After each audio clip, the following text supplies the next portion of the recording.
Jæja, velkomin í Gamesýruna aftur. Nú er klukkan orðin meir en miðnætti.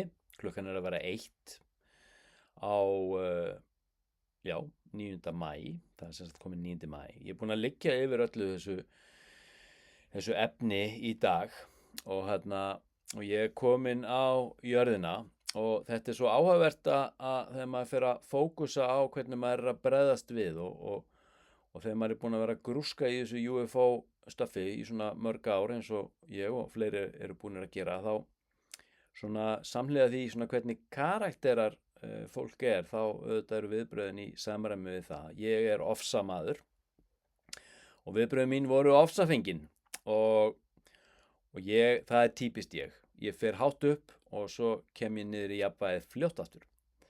Ég er búinn að fara í gegnum alla þessa fæla og grandskoða þá og mynda mér svona, já, heilstiftari og jarðbundnari skoðun en aðeins fyrir kannski 6 klukktímum síðan.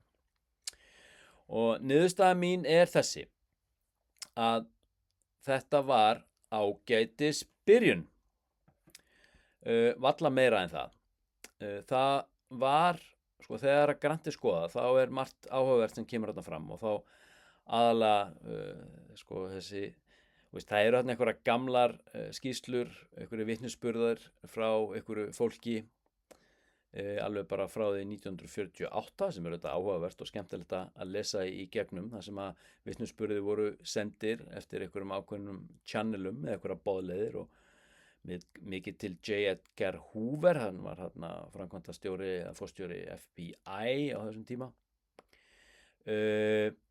En einhvern veginn engin niðurstaða, bara einhver vitnisburður einhvers fólks og málið er með þessi skjöl að lungað af þessum skjölum sem að var sleppt í dag, þau eru búin að vera aðgengileg í gegnum svona National Archives í fjölda ára og hann er fyrir marga, ég hef ekki séð mikið af þessum skjölum áður, en fyrir marga sem hafa virkilega djúpt sokkið sér í þennan málaflokk, þá eru þetta skjöl sem þau hafa séð áður, þannig að ekkert nýtt á nálinni þar.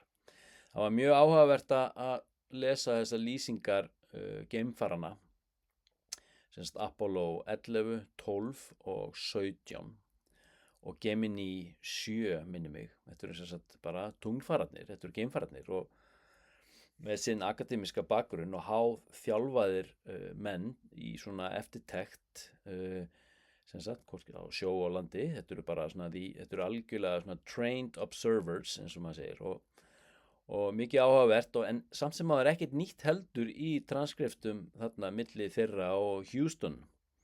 Þetta eru transkript eða samskipti sem hafa verið aðgengileg líka bara inn á NASA arkæfum í langan tíma. Þannig að það er kannski, eins og ég segi, þetta er áhugavert og skemmtilegt en kannski ekkert endilega nýtt. Þarna eru myndir sem að hafa verið teknar á yfirborði tunglsins í meintum tunglferðum. Það að segja, við gerum þá bara ráð fyrir að tunglferðirnar séu og hafi verið raunverulegar.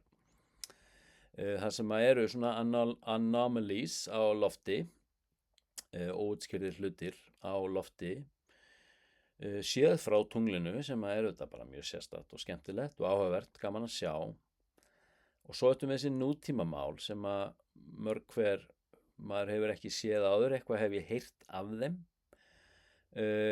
Auðvelt er hægt að túlka það sem við erum að sjá, sko, í mörgum af þessum 26 myndböndum sem eitthvað sem á sér náttúrulega skýringu. Það getur verið belgir, þetta getur verið drónar og svo framvegis, en þó eru þarna nokkuð myndbönd sem eru mjög áhugaverð.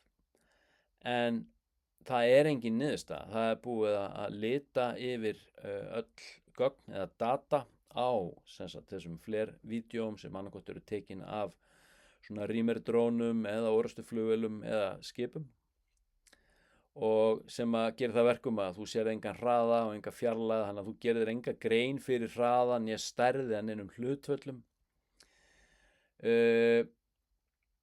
Og þetta er einhvern veginn bara kynnt sem svona eitthvað og gríðarlega opið til túlkunar.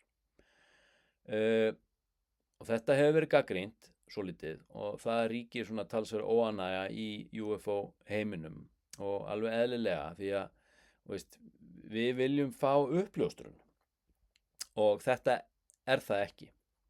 Þetta er mögulega eitt pingulítið skref í rétta átt en þetta er ekki giant step for mankind, skulum alveg lofa eitthvað því. Þetta er mögulega skref í rétta átt og það verður spennandi að fylgjast með framhaldinu, hvort að við séum að fara að sjá eitthvað meira og þess má geta að sko, þessar skýrslur með myndböndum og myndefni sem að Anna Paulína Luna óskaði eftir sem sagt frá stríðsmálaráðuneytinu, the Department of War, þessi 46 skýrslur, þær komu ekki í þessu batsi en mér skilst að samkvæmt því sem hún sagði þá eigum við von á að sjá þau gögn í næsta batsi sem að er sem sagt ef allt stenst eftir viku 10 daga því þetta á að vera on a regular basis eins og maður segir, maður er fann að tala amerísku hérna. Þannig að já, ég er komin á jörðina og það skiptir máli krakkar, við eigum að skoða allt en við eigum að vera skeptísk. En við eigum samt alveg að leyfa tilfinningunum að leika lausum hala, það er ekki það. En við þurfum alltaf að vera með fyrirvaran sem hornstein að allri rannsóknarvinnu sem þýðir að þegar að brjálæðið er búið þá verður sem sagt röksemdar færsla og gagnrýn hugsun að grípa mig. Það er svolítið þannig, en þetta er áhugavert, það eru þarna eins og ég segi, áhugaverð skjöl, upplýsandi skjöl, það eru mikið af blaðagreinum og úrklippum og alls konar. En já, eitthvað sem að sannar tilvist, já sko, non-human entities eða ómennskra vera, nei, alls ekki. Ekki enn sem komið er. Er það eitthvað sem gefur til kynna að svo sé? Já, alveg eins. Það eru þarna nokkuð mál, nokkuð myndbönd sem að gefa það sterkt til kynna en sanna það far from it, engan veginn. Þannig að við þurfum bara að halda áfram að bíða og við erum orðin góðið því að bíða og mögulega er þetta lítið skref í átt á uppljóstrun en uppljóstrun er þetta ekki. Þetta er meira svona eins og einhvers konar hvað ég segja, já, í rauninni bara stýrið uppljóstrun. Þetta er meira svona verið að henda í mann svona einhverjum svona brauðmylsnum sem að, geta nært mig ef ég er svangur en aðeins í stuttastund og í þessu tilfelli aðeins 5 eða 6 klukkutíma og